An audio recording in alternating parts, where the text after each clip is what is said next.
ተማሪ ሆነን የተነገረን ተረት የሚያስታውሰኝ አንድ ጠንቋዮችን የሚጠላ አባይ ጠንቋዮችን የሚጠላ ንጉስ ነበር ይባላል እና አንድ አባይ ጠንቋይ ወደ አቅራቢያው ሲመጣ ያዙልን እገርፋለሁ ብሎ አስይዞ ያመጣው አንተ ጠንቋይ ነህ ይላል አዎ ታውቃለህ ወደፊት የሚሆነውን ነገር አዎ እስቲ መጣቆነ እኔ መቼ እንደምሞት ንገረኛ ብሎ ጠየቀው ንጉሱ ይሄን ሲጠይቅ ጠንቋዩ ብልጥ ነበርና እኔ በሞት ጎና አስኩ ነው ነገር ነው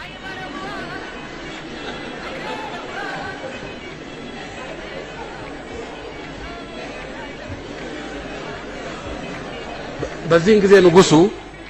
ምንም እንኳን ይሄ ጠንቋይ አባይ ጠንቋይ ነው ብለው በአብዛኛው የሚያምኑ ቢሆኑ ግን አደጋ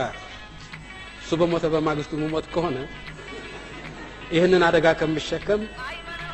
ይሄን አባይ ጠንቋይ ተሸክሜ ብኖር ይሻለኛል ብለው እየቀለቡት ነበር ኖሩ ይባላል። ኢንቫይሮንመንት አንድ ነው። ለልማታችን ለህልውናችን ይሄ ነው ስትራቴጂ ብለን አስቀምጠናል። ይሄን ስትራቴጂ ተውና ከረሜላ ልስጥ የሚል ሲሆን ከረሜላውን ይዞ ገደል ይገባ።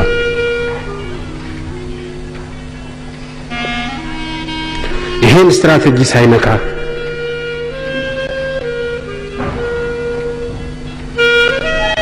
ሶስት ከረሜላ ባንድ ስም ላውጣና ሁለቱን ነው ወስጄ አንዱን ላንተ ተወልሃለሁ ካለን መልካም ሲሆን ሶስቱንም ቢሰጠን እንመርጣለን ካልሆነ ሁለቱን ቢሰጠን እንመርጣለን ካልሆነ አንዱን ቢሰጠን እንመርጣለን ካልሆነ አንድ ግማሽ ቢሰጠን እንመርጣለን ልዩነት ያለው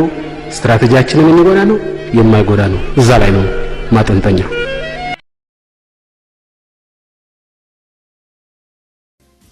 አንዳንዱ ወጣት ጫት መቃም ዘመናዊነት ስልጡንነት መስሎ ይታየው ይሆናል የአደንዛዥ እጽ ውስጥ መዘፈቅ ስልጡንነት ሊመስለው ይችላል በእኛ ትውልድ ጊዜ የመርካቶ ስልጡኖች የሚጠቀሙበት ቃል ነበራቸው ገሪባ ፋራ ይሉ ነበር የራሴን ልምድ ልንገራቸው ሁለተኛ ደረጃ ትምህርት ቤት መጨረሻ ላይ ነው ሲጃራ ማጨስ የጀመርኩት ለምን ቢባል ስልጡኖች የምላቸው ሰዎች ሲጃራ ያጨሳሉ እኔም ወጉ ይድረሰኛልኩና ጀመርኩ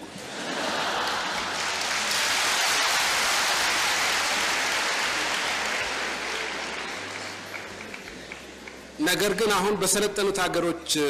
ያለውን ሁኔታ ስታዩ